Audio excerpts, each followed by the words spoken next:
in their last major obstacle between them and running the table. The Ohio native Daryl Clark leading Penn State. Freshman Terrell Pryor for the Buckeyes. Jermail Hines comes in and drills Clark. Penn State had to settle for a field goal. 18 seconds in the half. Pryor finds Dane Sanzenbacher. A terrific job of Terrell Pryor, the freshman, of keeping the play alive with his legs and then throws it down the field. Aaron Petby would kick a field goal at the first half horn to tie the game at 3. That's where we are when Pryor, what a grab by Brian Robisky. Oh, that's tremendous. They had to review it. They could not believe he made this catch. But look at him get that foot down. Great body control. Very skilled technical receiver. Ohio State with a 6-3 lead. Now Clark is running the ball, and what a great leader he's been. But I mean, the Buckeyes laid some lumber to him a couple of times. Laurinaitis coming in there right at the end to put on the shot along with Nader Abdallah. Clark was taken out. They asked him some questions. He didn't get the right answer, so they took the helmet away. They put Pat Devlin in for him, and Terrell Pryor puts the ball on the ground, not secure with the ball, the scramble, and Navarro Bowman recovers for Penn State. On a big stage like this, and the game with so much on the line and the implications of this football game, you have to protect the football. But how smart Penn State is, they blocked the guy who was trying to recover for Ohio State. Penn State on the ensuing drive. Devlin, who did not attempt to pass, did sneak in. Touchdown Nittany Lions. They added a field goal. It's 13-6 late in the fourth quarter. Penn State playing everybody back deep, and Pryor probably got a little greedy a little too soon. And it is picked off in the end zone, and Penn State wins it over Ohio. Texas, #1 in the land, had its hands full with undefeated Oklahoma State. Check out the second quarter. Horns up 14-7. Colt McCoy feeling the Quan. Oh, what a terrific job of Quan Crosby of concentrating on that football while he's falling backward, both hands out for the touchdown. Hey, keep a good eye on the receiver. Okay, let's turn that way. Maybe Colt threw it over that shoulder. No, more that way. Outstanding. That was pretty good coverage. Yes, it was, but McCoy doesn't miss. It's 21-7. It's 21-14 now. McCoy pretending to drop the ball. Oh, he threw an interception. Parrish Cox got it. Get him out of there. Bench him right now. There has to be something wrong. There had to be a penalty. He wouldn't throw an interception. Oh. Of course there was. Roughing the passer, you go to the face, you're calling that every time. Good call on Andre Sexton. McCoy makes the Pokes pay. Texas up 28-14. Later in the quarter, Oklahoma State able to answer. Boy, Kendall Hunter had himself a fine game. He had 161 yards rushing, though this obviously goes in the receiving category. Look at him rip through tackles. Scored a touchdown on the day. Hunter 6th in the nation in rushing coming into the game. Keith Toaston's not bad either, Coach. No. This was a great football game. Two great football teams that played exciting football. Here goes Toaston again. Touchdown, Cowboys.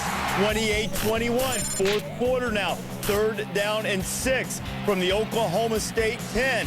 28-24. McCoy drilled. Fumbles the football, and Oklahoma State recovers a turnover, an actual turnover. Here comes the ensuing drive, 4th and 6.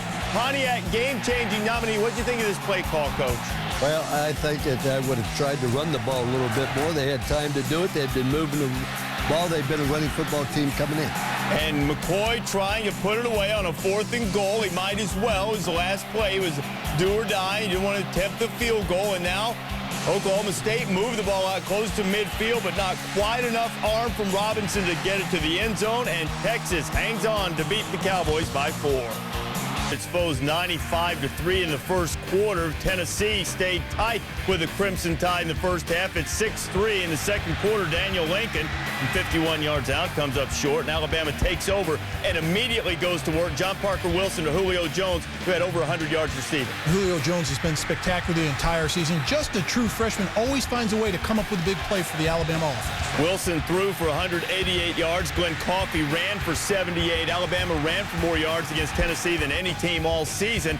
Now, Volunteers trying to creep a little bit closer. Lincoln from 43 just before the half, and he misses. Alabama up by 10 at the break, as it has been in at least 10 in every game this season. Still in the third quarter. Take a look at Javier Arenas, return specialist and coming on the blitz, Coach. Just an ideal call against a naked bootleg.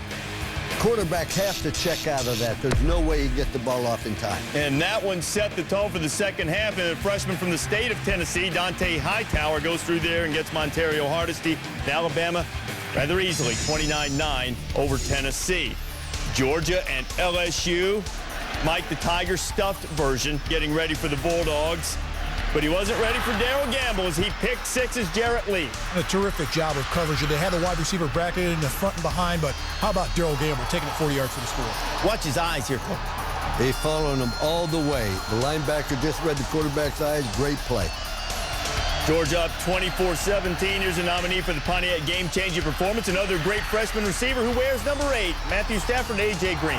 Terrific job of timing. They've got a great relationship between quarterback and wide receiver getting it done. And this is the one that brought Tiger Stadium to a hush. No Sean Marino. It's hard to believe how fast he is and yet how powerful he is. You can see he runs away from the secondary. Got that ball high and tight. You know, on Saturday at one point, Coach, you said sometimes when you gamble, you lose. Sometimes when you gamble, you score on defense. There goes Darrell Gamble again. His second pick six. He wants a helmet sticker. But you don't ever gain if you don't gamble. And Georgia gained plenty. First time LSU has allowed 50 twice in the same season. They did it to Florida. They lost 52-38. 50 not nearly enough in Florida's mind against Kentucky. They'd get a lot more than that and could have scored 100. They blocked 3 kicks. Here's a blocked punt as Chris Rainey recovers, set up the Gators for about a 3-inch touchdown drive. You see Green, the freshman, Birmingham, Alabama area, knocking it down, and Kentucky trying to fix his coverage issues. I don't think they did it, Coach. Jeffrey Demps gets another one. Well, the punter may get called for delay of game. He took so long to punt the ball, but it's still a great effort. Tim Mastay, he has to give him rain delay back there, Mark. Rich Brooks memo to self. Get a new special teams coach. Steve Ortmeyer is getting the job done. 18 years in the NFL. I guess he just doesn't understand the college game. Well, Ortmeyer's got 2 Super Bowl rings, doesn't he? But this is college football. This is the big stage. He called me on my cell phone, says he did to fire an analyst. They blocked a field goal, too. I mean, Kentucky was an absolute disaster. I know the Cats have had some injury issues, but they were a disaster on special teams. Florida rolled it up on offense. Graham Harrell and the fellas put a beat down on Kansas, and it started early. Harrell finding Edward Britton, 55 yards. Terrific job in a play-action pass, good separation between quarterback and line, and when you've got a receiver that gets behind the safety, it's a touchdown. You know, only Leach would put championship hopes on some guy who won a contest to kick extra points, but Matt Williams was perfect on all of them, and why not? He missed 4 of them this season. He had to find a guy who could kick the point after, and he did. We're tied at 14. Harrell to the elf, Eric Morris. Oh, this is tremendous. They had to review this. Nobody could believe he caught that ball and kept his foot in. What tremendous bound.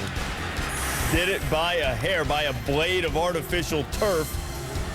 In the third quarter, still second quarter, excuse me, Harrell to Morris, 35-14. Tech has the lead at the half, and things started to get out of hand for the Fighting Manginos. They had no answer for Michael Crabtree. No one does. I agree with That's you a good completely. The guy has been tremendous. Oklahoma and Kansas State. Oklahoma left his starters in because their defense couldn't stop Josh Freeman. Kansas State's defense couldn't stop Chris Brown. They're up 28-7. Looks like a blowout, but here comes Josh Freeman, and Freeman threw for 478 yards against this Oklahoma defense. Just torching their defense, but look at this throw. Just the flick of the wrist. Look at the power in his arm, 61 yards.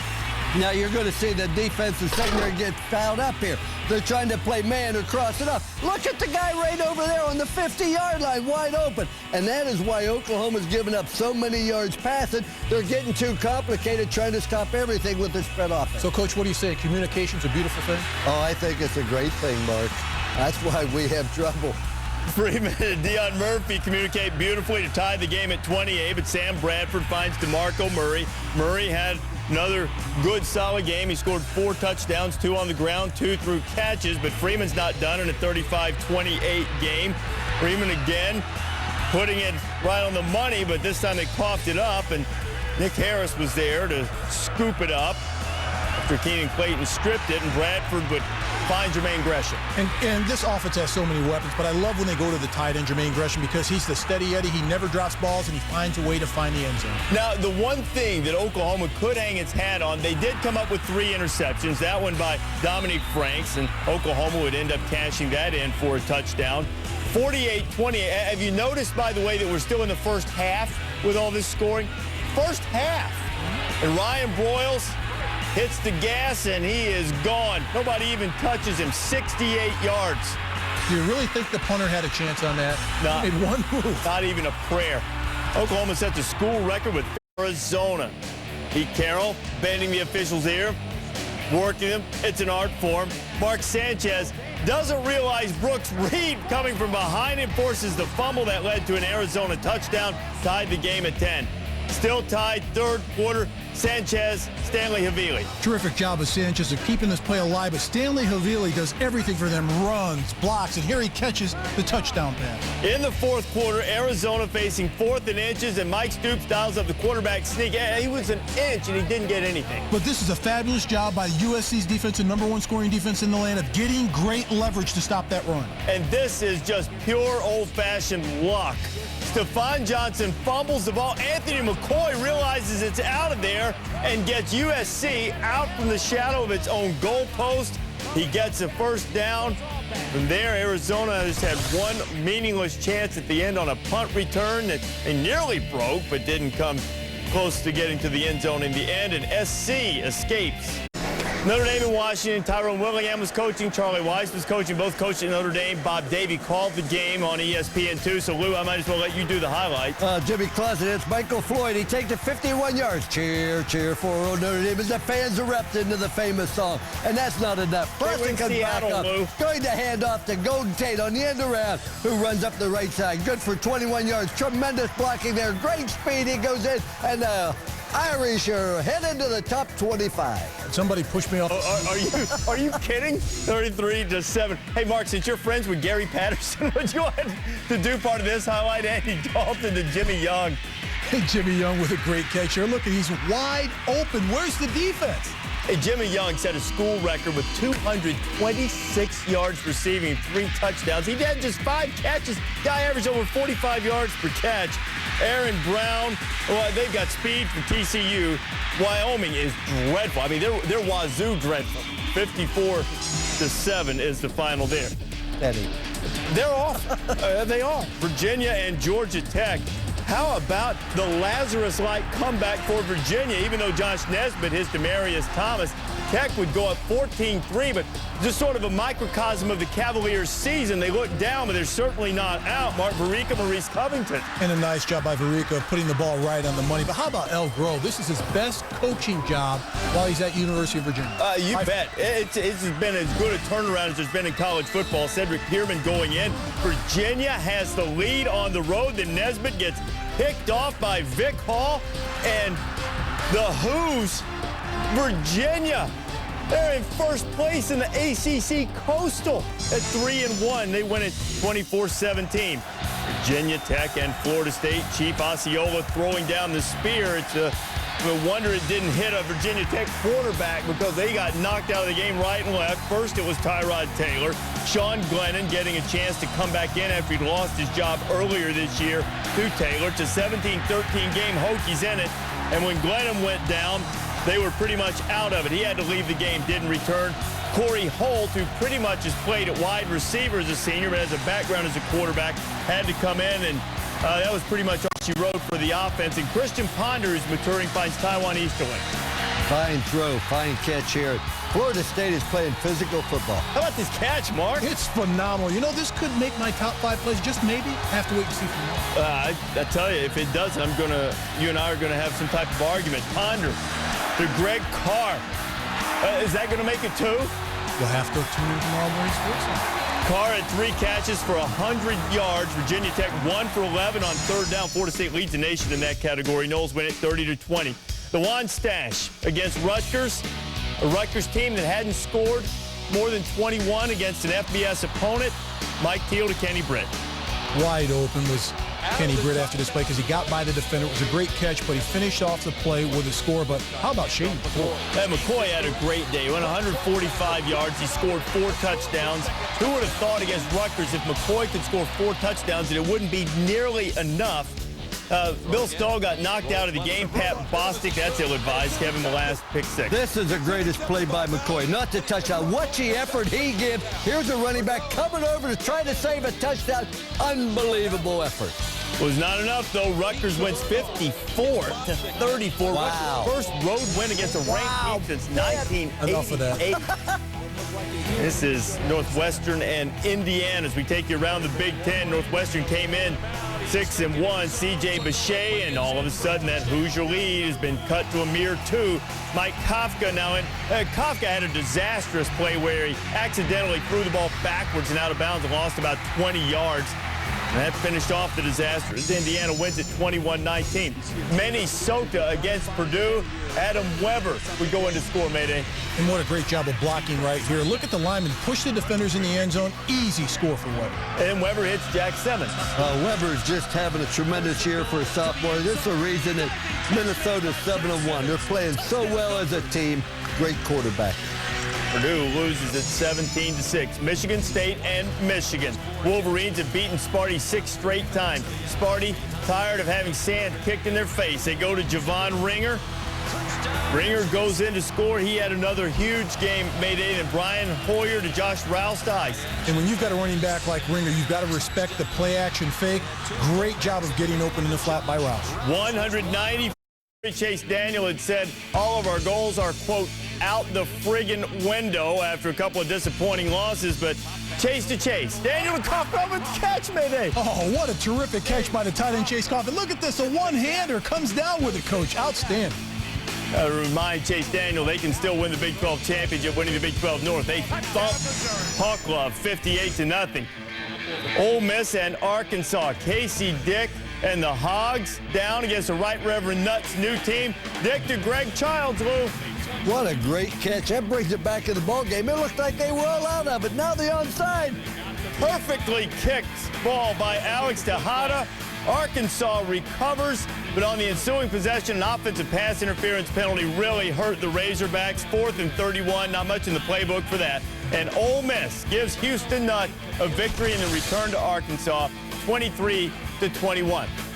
I just feel bad for Vanderbilt. 5-0, nationally ranked. Now they've lost 3 in a row. They lose at home to Duke. Schedule's tough. Bowl eligibility certainly in question for the Commodores, who are struggling on offense. And David Cutcliffe's team, meanwhile, they have their sight on becoming bowl eligible. They are now 4. Johnson, Lou, you don't have to go after him or anything. Fresno State and Utah State. This from 58 yards from Kevin Gosling to win the game. Toe meets leather. High enough, long enough, good. Fresno State wins it 30-28. You have to feel great for Gosling because this is a kid who Sets in college football, Matt Grothy and number 16 South Florida taking on Louisville. Grothy's boys, the top offensive team in the Big East. You would never have known it on Saturday. Louisville's defense bringing it. Grothy can't escape the pressure. 1 of 5 Cardinal sacks on the day. More trouble for Grothy here. Fires, and he's picked off by Whitney Turian. South Florida just 6 points in the first half. One last chance for Grothy. Pressure, yes again. Picked off by Johnny Patrick. Grothy picked off twice. Louisville wins it 24-20. The Game Day crew wrapping up another Saturday of Pigskin and looking ahead to